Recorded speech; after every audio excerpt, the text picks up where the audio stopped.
Stage 2, healing journey, allowing yourself to feel the pain or the emotions without trying to fix it. And not spending too much time there, right?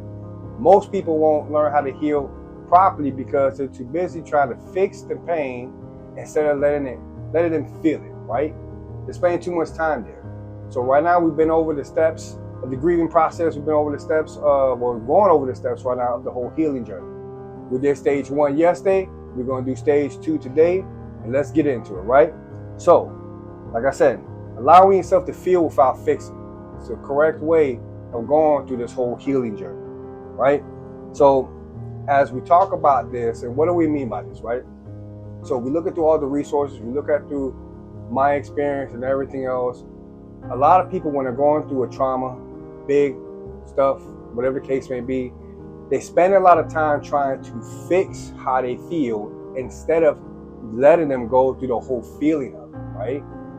I can give you an example when my son passed away. I was doing a lot of different things, not knowing and avoiding and trying and distracting myself from actually feeling this pain that I was actually going through and suffering, right? And I learned in that process while I was going through that how it wasn't just there during my son's passing. I was actually doing this with a lot of things that was happening in my life that I really didn't think, right?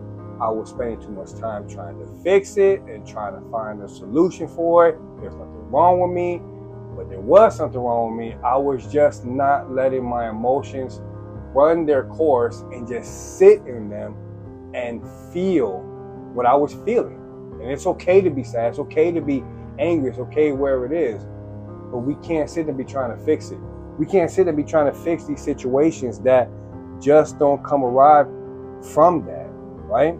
And distracting ourselves from that is one of the worst things that you can actually do. And the trap of trying to fix the emotions, right, is that in the long run, down the road in the process of it, they actually do more damage than they do good. See, people think that when you're going through it, that as long as you're still working, and you have to work, I'm not saying don't work, but if you're using these type of things as a mode to distract yourself from how you're feeling, that's not the way to do it. Going through this healing process, you gotta ride it. You really got to go through it, and you have to go step by step by step. And this is an important stage that we're in right now, because you got to allow yourself to be able to feel it instead of spending time or wasting time trying to fix whatever is going on with you, right? Your emotions don't need a solution. They need a safe place. They don't need a solution. They just need a safe place where they can come out and you can, express whatever you got to express.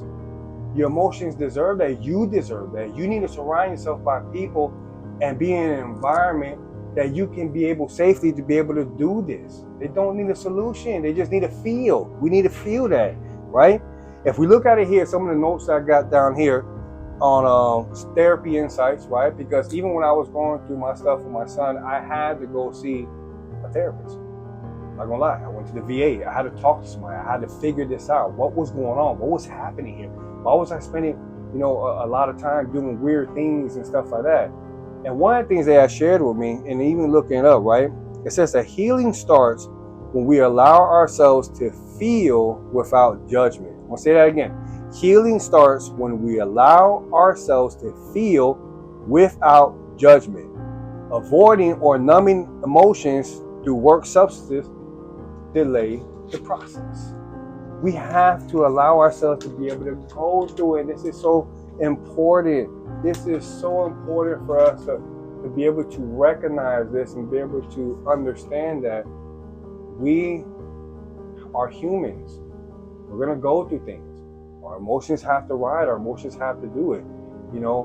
For me, in my experience, where I started feeling it even more and started recognizing these things, like I said, was when I was spending a lot of time doing a lot of things, such as, another thing I used to do was Lego.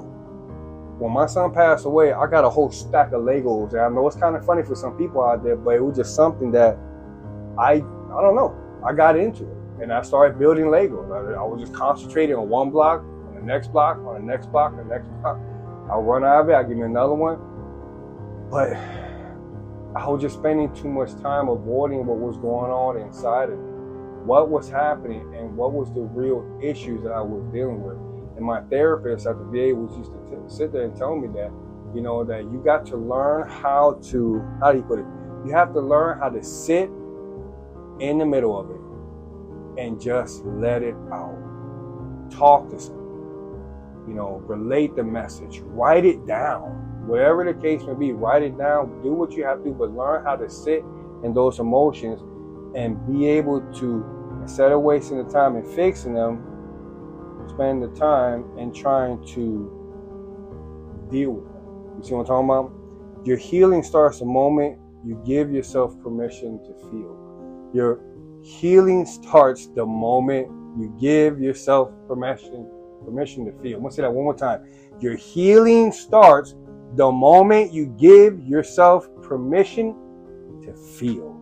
It starts when you give yourself permission to feel. So you guys, I invite all of you guys, as you're going through this process, find a way, let yourself feel what you're feeling at this moment. Let it happen. Let it do what it has to do, right?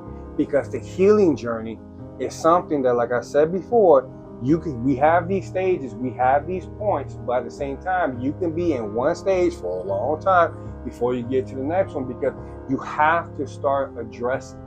You have to start figuring out ways what's going to help you, what's the best thing for you in the middle of your storm, in the middle of your grief, right? So I thank you guys for joining in. If you feel this message and you want to join me for the next one, go right here to the third video. We'll be getting to the third stage of the healing journey. God bless you guys.